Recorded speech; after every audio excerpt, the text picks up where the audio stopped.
حضرت ابو بکر صدیق رضی اللہ تعالیٰ عنہ جب آپ کا وصال ہو جاتا ہے اس سے پہلے آپ لوگوں کو وصیت کرتے ہیں کہ اے لوگوں سنو، اے میرے عزیز و اقارب سنو، جب میرا انتقال ہو جائے تو کسی اور قبرستان میں میری قبر نہ کھودی جائے، سب سے پہلے میرے جنازے کو تیار کیا جائے اور جنازہ لے جا کر کے نبی کریم صلی اللہ علیہ وسلم کے حجرے مبارک کے پاس رکھ دیا جائے۔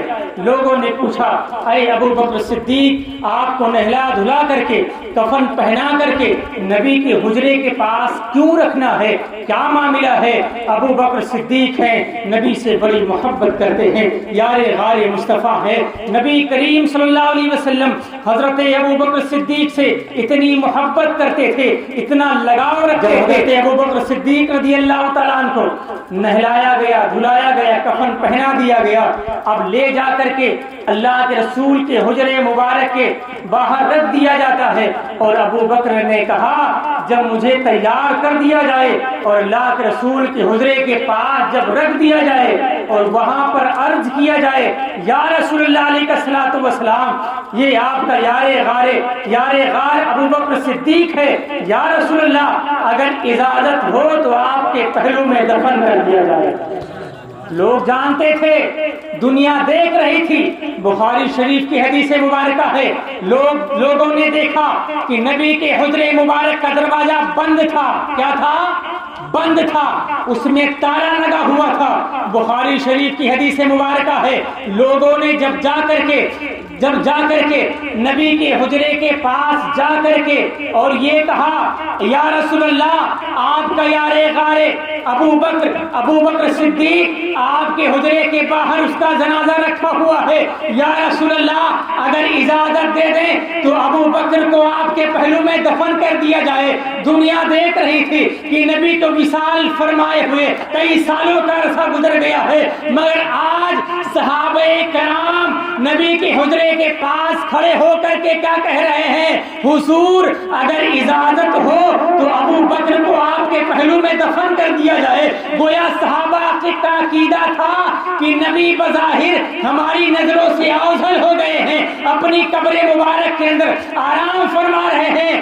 صحابہ کا عقیدہ تھا کہ نبی مرے نہیں ہیں بلکہ زندہ ہیں، اسی لیے نبی سے کہتے ہیں یا رسول اللہ اگر اجازت ہو تو ابو بکر کو دفن کر دیا جائے۔ اور جب صحابہ نے کہا یا رسول اللہ ابو بکر کو آپ کے پہلو میں دفن کر دیا جائے تو اے لوگوں، اے سنیوں، اپنے اوپر فخر کرو کہ بریلی کے تاجدار نے کہا تھا تو زندہ ہے واللہ، تو زندہ ہے واللہ، میری چشم عالم سے چھپ جانے والے۔ جب صحابہ نے کہا یا رسول اللہ یار غار کو دفن کر دیا جائے، قبر انور سے آواز آتی ہے ادخل الحبیب الحبیب، اے لوگوں حبیب کو حبیب کا ملنے کا مشتاق ہے، حبیب کا حبیب ملنا چاہتا ہے، اے لوگوں میرے ابو بکر صدیق کو میرے پہلو میں دفن کر دیا جائے۔ لوگوں نے دیکھا حجرے کا دروازہ بند تھا، تالا لگا ہوا تھا، تالا کھل جاتا ہے، حجرے کا دروازہ کھل جاتا ہے اور ابو بکر صدیق کو نبی کے پہلو میں دفن کر دیا جاتا ہے۔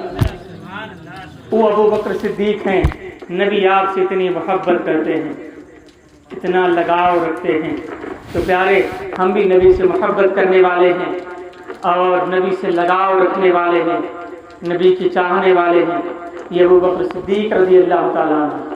اسی لیے محرم الحرام کے اندر سب سے پہلے صدیق اکبر کا ذکر ہوتا ہے، عمر فاروق اعظم کا ذکر ہوتا ہے، عثمان غنی کا ذکر ہوتا ہے، حضرت علی کا ذکر ہوتا ہے۔ یہ ذکر ہم اس لیے کرتے ہیں کیونکہ آج کے دور میں رافضیت کا فتنہ جو ہے بڑی تیزی کے ساتھ پھیل رہا ہے۔ سنی بن کر کے سیدی سرکار اعلیٰ حضرت کا نام لے کر کے یہ رافضیت پھیلاتے ہیں، قادیانیت پھیلاتے ہیں، لوگوں کے عقیدے کو گمراہ کر کے انہیں بددین کر دیا کرتے ہیں۔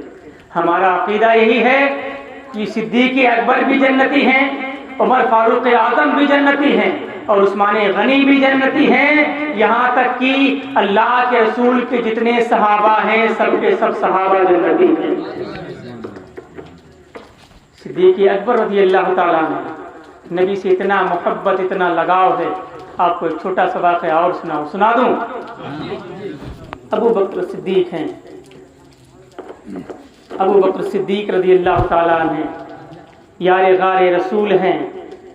اللہ کے رسول صلی اللہ علیہ وسلم جب ہجرت کر کے گئے، جب ہجرت کر کے جاتے ہیں اور جب غار ثور کے اندر پہنچے کہ لگ بھگ 3-3.5 کلومیٹر کا سفر ہے، پہاڑ پر چڑھ کر کے غار ثور میں جاتے ہیں۔ یہ صدیق اکبر رضی اللہ تعالیٰ عنہ ہیں اور آپ کے ساتھ نبی کریم صلی اللہ علیہ وسلم ہیں۔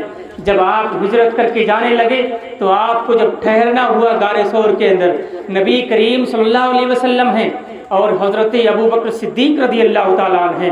جب دونوں لوگ غار کے قریب پہنچے، غار ثور کے قریب پہنچے، حضرت ابو بکر صدیق رضی اللہ تعالیٰ عنہ نے اللہ کے رسول کو کہا، یا رسول اللہ فدا کا امی یا ابی، یا رسول اللہ آپ غار کے باہر ٹھہر جائیں۔ اللہ کے رسول نے فرمایا، اے صدیق یہاں میں کیوں ٹھہر جاؤں؟ کہتے ہیں یا رسول اللہ علیہ الصلوۃ والسلام آپ یہاں ٹھہریں، میں غار میں جا کر کے پہلے غار کی صفائی کرتا ہوں، اس کے جو سوراخ ہیں اسے بند کر دیتا ہوں۔ یا رسول اللہ سارے صفائی کرنے کے بعد پھر آپ اندر جائیں گے۔ صدیق اکبر رضی اللہ تعالیٰ عنہ ہیں، آپ غار ثور کے اندر جاتے ہیں، اس کی صفائی کرتے ہیں اور اپنے کپڑے کو پھاڑ کر کے ان سوراخوں کو بند کرتے ہیں، اور جب سوراخ کو بند کر دیتے ہیں 2 سوراخ بچ گئے۔ اللہ کے رسول صلی اللہ علیہ وسلم سے کہتے ہیں، یا رسول اللہ اب آپ اندر تشریف لائیں۔ اللہ کے رسول اندر تشریف لے گئے۔ ابو بکر صدیق رضی اللہ تعالیٰ عنہ جو 2 سوراخ بچ گئے، اللہ کے رسول صلی اللہ علیہ وسلم جب جانوئے صدیق پر آپ اپنا سر رکھ کر کے جب آپ آرام فرمانے لگے، ابو بکر صدیق رضی اللہ تعالیٰ عنہ کو یہ خدشہ ہوا کہیں ایسا نہ ہو ان سوراخ سے کوئی جانور نکلے اور میرے آقا کو تکلیف دے دے، کوئی تکلیف دے دے، کوئی جانور نکلے میرے آقا کو تکلیف دے دے۔ آپ کو یہ بھی گوارا نہ ہوا، اپنے کپڑے کو پھاڑ پھاڑ کر کے سوراخوں کو بند کر دیا، کپڑا کم پڑ گیا۔ اب سوچتے ہیں کوئی مجھے جانور ہوگا، کوئی تکلیف دینے والا جانور ہوگا تو مجھے دے گا، مصطفیٰ جان رحمت کو نہیں دے گا۔ آپ ان سوراخوں میں اپنے پاؤں کو لگا دیتے ہیں، پاؤں کے انگوٹھے کو لگا کر کے اس سوراخ کو بند کر دیتے ہیں۔ اللہ اکبر۔ وہ صدیق اکبر رضی اللہ تعالیٰ عنہ اپنی جان کی پرواہ نہیں کرتے ہیں بلکہ مصطفیٰ جان رحمت کی جان کی پرواہ کر رہے ہیں، کہیں میرے آقا کو کوئی تکلیف نہ دے دے۔ ان سوراخ پر جب پاؤں لگا دیتے ہیں کچھ دیر کے بعد صدیق اکبر رضی اللہ تعالیٰ عنہ کو ایسا محسوس ہوتا ہے کہ سوراخ کے اندر کوئی جانور ہے، کوئی جانور ہے۔ اب صدیق اکبر رضی اللہ تعالیٰ عنہ اگر آج کا کوئی ہوتا تو اپنے پیر کو قدم کو ہٹا لیتا اور دیکھتا کہ دیکھو کون سا جانور ہے، کون سا تکلیف دینے والا جانور ہے، مگر صدیق اکبر رضی اللہ تعالیٰ نے اپنے پاؤں کے انگوٹھے کو ڈھیلا نہیں کرتے ہیں بلکہ اور کس کے دبا دیتے ہیں، کہیں ایسا نہ ہو جانور نکل آئے میرے آقا کو تکلیف دے دے۔ صدیق اکبر ہیں، یہاں پر عشق کا امتحان ہو رہا ہے، یہاں پر محبت کا امتحان ہو رہا ہے۔ صدیق اکبر ہیں، انگوٹھا اور ٹائٹ کر دیتے ہیں، مگر جو اس کے اندر ایک سانپ تھا بڑے دنوں سے انتظار کر رہا تھا، کیوں انتظار کر رہا تھا؟ رکھے مصطفیٰ کو دیکھنا چاہتا تھا۔ وہ بہت پہلے عالموں سے سن چکا تھا کہ جب اللہ کے رسول آخر الزمان نبی آخر الزمان مدینہ مکہ سے ہجرت کر کے مدینہ جائیں گے تو وہ اس غار ثور کے اندر تھوڑی دیر آرام فرمائیں گے۔ وہ سانپ ہے، نبی کے رخ زیبا کو دیکھنا چاہتا تھا مگر صدیق اکبر ہیں، ان کا عشق ہے میں نکلنے نہیں دوں گا، اور سانپ کا عشق تھا اے محبت کرنے والے اپنے انگوٹھے کو ہٹا لے، کہیں ایسا نہ ہو محبوب کو دیکھنے میں دونوں عاشق کو پریشانی نہ ہو جائے۔ مگر ایسے ابو بکر صدیق ہیں، انگوٹھا نہیں ہٹا رہے ہیں، انگوٹھا نہیں ہٹا رہے ہیں۔ سانپ نے آپ کے اس انگوٹھے کے اندر ڈسنا شروع کر دیا۔ جب انگوٹھے کے اندر کئی مرتبہ ڈسا، جب تکلیف زیادہ بڑھ گئی، آپ اللہ کے رسول کو بیدار نہیں کرتے ہیں، پھر بھی سوچ رہے ہیں سانپ نے مجھے ڈسا ہے، تکلیف مجھے ہو رہی ہے، اللہ کے رسول آرام فرما ہے، ان کے آرام میں کوئی خلل نہ ہو۔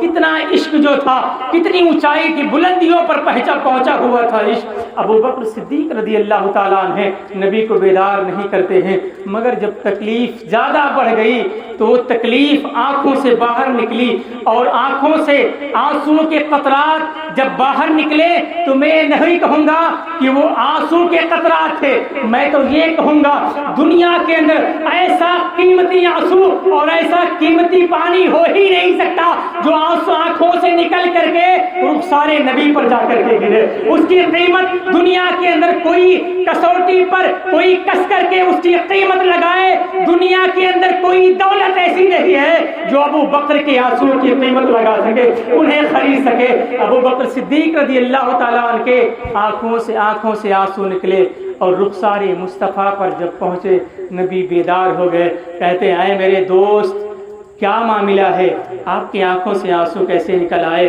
ابو بکر صدیق کہتے ہیں یا رسول اللہ اس سوراخ کے اندر کوئی مجھی جانور ہے جو مجھے تکلیف دے رہا ہے۔ اللہ کے رسول کہتے ہیں اے ابو بکر صدیق اپنا انگوٹھا ہٹاؤ۔ کہتے ہیں نہیں یا رسول اللہ، اگر میں نے انگوٹھا ہٹایا تو جو مجھے تکلیف دینے والا ہے آپ کو تکلیف دے دے گا۔ اللہ کے رسول مسکرائے اور کہتے ہیں ابو بکر صدیق تم انگوٹھا ہٹاؤ، مجھے کوئی تکلیف نہیں دے گا۔ جب اتنا اللہ کے رسول نے فرمایا تو ابو بکر صدیق کا عقیدہ تھا کہ جو اللہ کے رسول کہہ دیں گے وہ جھوٹا نہیں ہو سکتا، وہ جھوٹ نہیں ہو سکتا۔ انگوٹھا ہٹایا، اس کے اندر سے ایک سانپ نکلا۔ جب سانپ نکلتا ہے آ کر کے نبی کے قریب بیٹھ گیا۔ ابو بکر صدیق ہیں، کہتے ہیں یا رسول اللہ اس نے مجھے تکلیف دیا ہے، آپ کو تکلیف دے دے گا۔ اللہ کے رسول نے فرمایا اے ابو بکر صدیق سنو، یہ بہت پہلے عالموں سے سن چکا ہے کہ جب مدینہ مکہ سے ہجرت کر کے نبی آخر الزمان مدینہ جائیں گے تو اس غار ثور میں آئیں گے۔ بہت دنوں سے اس غار میں اس لیے رکا ہوا ہے کہ جب وہ مکہ سے ہجرت کر کے جب اس میں ٹھہریں گے تو میں نبی آخر الزمان کا دیدار کر لوں گا۔ ابو بکر صدیق ہیں، جب آپ کا درد بہت زیادہ ہوا، کئی مرتبہ اس نے ڈسا تھا، اللہ کے رسول صلی اللہ علیہ وسلم نے آپ کے پائے اقدس اس انگوٹھے کے اندر اپنا لعاب دہن لگا دیتے ہیں۔ ابو بکر صدیق فرماتے ہیں مجھے ایسا محسوس ہوا کہ کسی سانپ نے مجھے ڈسا ہی نہیں۔ صدیق بلکہ غار میں جہاں ان پہ دے چکے، یہ جہاں کی جان ہجر شفاعت نگر کی ہے۔ وہ صدیق اکبر ہیں جو نبی سے محبت کرتے تھے، نبی پر سب کچھ قربان کر دینے کے لیے تیار تھے۔ ایک مرتبہ حضرت ابو بکر صدیق رضی اللہ تعالیٰ عنہ ہیں اور حضرت عمر رضی اللہ تعالیٰ عنہ ہیں، یہ دونوں صحابی رسول بڑے ذلیل القدر صحابی رسول ہیں۔ حضرت عمر رضی اللہ تعالیٰ عنہ اور حضرت ابو بکر صدیق رضی اللہ تعالیٰ عنہ جب اللہ کے رسول کہتے اے صحابہ جو تمہارے پاس ہو وہ اللہ کی راہ میں خرچ کرو، میرے پاس لے کر کے آؤ، جب سارے صحابہ لے کر کے جاتے تو انہی میں حضرت عمر رضی اللہ تعالیٰ عنہ ہوتے اور حضرت ابو بکر صدیق رضی اللہ تعالیٰ عنہ ہوتے۔ اب معاملہ ایسا ہوتا کہ ابو بکر صدیق رضی اللہ تعالیٰ عنہ اور حضرت عمر رضی اللہ تعالیٰ عنہ جب دونوں لوگ لے کر کے جاتے تو سب سے زیادہ کس کا مال ہوتا؟ حضرت ابو بکر صدیق کا مال ہوتا۔ حضرت عمر سوچتے ہیں ایک مرتبہ آپ کے تجارت میں بہت سارا منافع ہوا، آپ کو بہت ساری دولت آپ نے اکٹھا کر لی، بہت زیادہ مال آپ کے پاس ہو گیا۔ آپ ایک مرتبہ اللہ کے رسول نے کہا اے میرے صحابہ مال و دولت اسلام کی فروغ کے لیے جمع کیا جائے۔ اب سارے صحابہ گھر جاتے ہیں، ابو بکر صدیق رضی اللہ تعالیٰ عنہ ہیں وہ بھی جاتے ہیں، حضرت عمر ہیں وہ بھی جاتے ہیں۔ حضرت عمر سوچتے ہیں کہ ہر بار سب سے زیادہ مال ابو بکر صدیق نبی کی بارگاہ میں دیتے ہیں۔ کون دیتے ہیں؟ وآخر دعوانا ان الحمدللہ رب العالمین۔ جب آپ لوگ سن ہی نہیں رہے ہو تو کیا معاملہ سنانے کا؟ تو بول کیوں نہیں رہے بھائی؟ میں اتنا بول سکتا ہوں تو آپ اتنا نہیں بول سکتے۔ سب سے زیادہ مال کس نے دیا؟ ابو بکر صدیق رضی اللہ تعالیٰ نے۔ ہر مرتبہ صدیق آگے بڑھ جاتے، ہر مرتبہ زیادہ دے دیتے۔ عمر سوچتے ہیں کہ اب جب باری آئے گی نا تو صدیق سے زیادہ مال میں دوں گا، کیونکہ اس بار تجارت میں سب سے زیادہ منافع میرا ہوا ہے، دولت میرے پاس سب سے زیادہ ہوئی ہے۔ مگر جب لے جا کر کے نبی کی بارگاہ میں رکھتے ہیں تو عشق دیکھیں، محبت دیکھیں، جذبہ دیکھیں۔ جب لے کر کے ابو بکر صدیق پہنچے، عمر پہنچے تو سب سے پہلے کون پہنچے؟ عمر پہنچے۔ جب عمر رضی اللہ تعالیٰ نے اپنا مال دیا، اور کتنا مال دیا؟ اپنے مال کا آدھا کیا۔ کتنا کیا؟ آدھا کیا، اور آدھا مال نبی کی بارگاہ میں لے کر کے پہنچ گئے اور سوچتے ہیں کہ آج میں صدیق اکبر سے دینے میں آگے نکل جاؤں گا۔ مگر عشق دیکھیں، ابو بکر کی محبت دیکھیں. جب نبی کی بارگاہ میں پہنچے، جب لے کر کے پہنچے تو دیکھنے میں تو تھوڑا تھا، کم تھا، مگر اللہ کے رسول ابو بکر کو دیکھ کر مسکرائے. بولو سبحان اللہ یار. اللہ کے رسول ابو بکر کو دیکھ کر کے مسکرائے، ابو بکر کو دیکھ کر کے مسکرائے. اللہ پاک آپ کو اجر دے گا. جب دیکھ کر کے مسکرائے تو ابو بکر صدیق رضی اللہ تعالیٰ عنہ کو دیکھ کر کے مسکرائے، حضرت عمر کو بھی دیکھ کر کے مسکرائے، اور عمر بھی مسکرا رہے تھے اور اس فراق میں مسکرا رہے تھے کہ آج میں صدیق سے آگے نکل جاؤں گا. کس چیز میں؟ طاقت میں، جرأت میں، بہادری میں. نہیں، اسلام کی مدد کرنے میں، اسلام کی فروغ کے لیے. مگر جب بات بہادری کی آتی، جب بات عزت کی آتی، جب بات وقار کی آتی تو عمر اپنے سر کو جھکا دیتے اور کہتے عمر میری ساری نیکیاں ایک طرف اور غار سور والی تیری نیکی ایک طرف. وہ صدیق اکبر ہیں. جب صدیق اکبر ہیں دیکھ رہے تھے، مسکرا رہے تھے. صدیق تیری نیکیوں سے تو میں آگے نہیں جا سکتا، تیری بلندیوں سے تو میں آگے نہیں جا سکتا، مگر آج اسلام کو مال دینے میں، دولت دینے میں تجھ سے آگے نکل جاؤں گا. مگر عمر کو بھی رونا آ گیا اس بات پر جب نبی نے پوچھا صدیق بتاؤ کیا لے کر کے آئے ہو، تو صدیق اکبر نے کہا یا رسول اللہ یہ نہ پوچھے کیا لے کر کے آیا ہو، یا رسول اللہ یہ پوچھے میں گھر میں کیا چھوڑ کر کے آیا ہو. اللہ کے رسول نے فرمایا اے صدیق بتاؤ کیا لے کر کے آئے ہو. صدیق اکبر نے کہا یا رسول اللہ گھر کے اندر جو مال تھا سب لے کر کے آ گیا. یا رسول اللہ جھاڑو تھا وہ بھی لے کر کے آ گیا. عمر جب سنتے ہیں تو آنکھوں سے آنسو نکل آئے، رونے لگے. عمر کہتے ہیں یا رسول اللہ میں صدیق سے نہ مال دینے میں آگے نکل سکتا ہوں نہ نیکیوں میں آگے نکل سکتا ہوں. پروانے کو چراغ ہے، بلبل کو پھول بس، صدیق کے لیے ہے خدا کا رسول بس. وہ صدیق اکبر ہیں، ان کی شان بڑی ہے.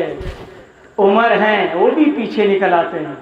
وہ صدیق اکبر ہیں. تو سب سے پہلا نمبر صدیق اکبر رضی اللہ تعالیٰ عنہ کا، دوسرا نمبر حضرت عمر کا، تیسرا نمبر حضرت عثمان کا، چوتھا نمبر حضرت علی کا.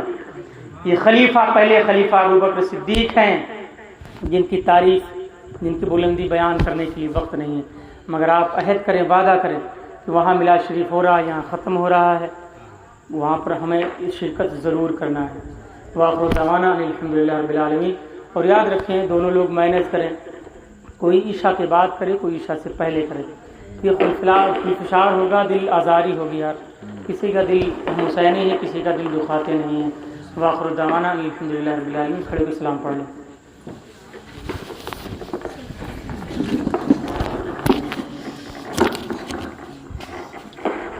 مصطفیٰ جان رحمت بلا ہو سلام مصطفیٰ